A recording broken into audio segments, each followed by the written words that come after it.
মার্কিন president Trump বারবার ইরানে হামলার হুমকি দিলেও এটা খুব একটা সহজ হবে না বলে মত বিশেষজ্ঞদের। হামলা হলে ইরানের পাল্টা আঘাতে পাল্টে যাবে মধ্যপ্রাচ্যের দৃশ্যপট, যা খুব কম সময়ে অস্থিতিশীল করে তুলবে পুরো অঞ্চলকে। ফলে ট্রাম্প যেভাবে ভেনেজুয়েলার উপর ক্ষমতার দাপট দেখাচ্ছেন, ইরানের ক্ষেত্রে তা খাটবে না।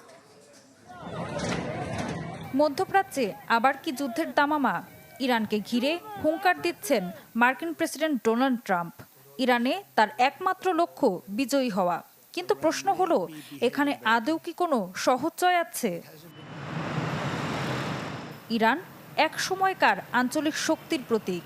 আজ সেই ইরানই দাঁড়িয়ে আছে চরম সংকটে। রাস্তায় রাস্তায় বিক্ষোভ, হাজারো মৃত্যুর অভিযোগ, অর্থনীতি প্রায় ধ্বংসস্তূপ। আর আন্তর্জাতিক মহলে একঘরে তেহরান। এই দুর্বল মুহূর্তেই ট্রাম্পের হুঁশিয়ারি, প্রয়োজনে নেওয়া হবে সামরিক হস্তক্ষেপ।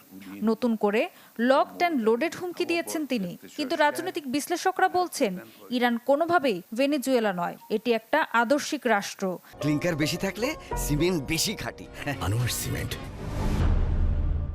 যে রাষ্ট্র টিকে থাকার লড়াইয়ে ভয়ঙ্কর হয়ে উঠতে পারে। 2025 সালে পারমাণবিক স্থাপনায় মার্কিন হামলায় ইরানের জবাব ছিল সংযত, কিন্তু এবার দৃশ্যপট আলাদা। কারণ এখন বিক্ষোভ মানে তেহরানের কাছে অস্তিত্বের প্রশ্ন। সংবাদ মাধ্যম আল জাজিরাকে দেয়া এক সাক্ষাৎকারে রাজনৈতিক বিশ্লেষক বারবারা স্ল্যাভিন বলেন, যদি ইরান মনে করে দেয়ালে পিঠ ঠেকে গেছে, তাহলে তারা এমনভাবে পাল্টা আঘাত হানতে পারে যা গোটা অঞ্চলকে অস্থিতিশীল করে তুলবে। পেন্টাগন এরই মধ্যে যুদ্ধজাহাজ পাঠাচ্ছে, আকাশে যুদ্ধবিমান ও স্থলভাগে চলছে প্রস্তুতি। কিন্তু যুদ্ধ মানে শুধু ইরান নয়, তেলের দাম, বৈশ্বিক মুদ্রাস্ফীতি আর আমেরিকার ঘরে ঘরে রাজনৈতিক ঝাঁকুনি।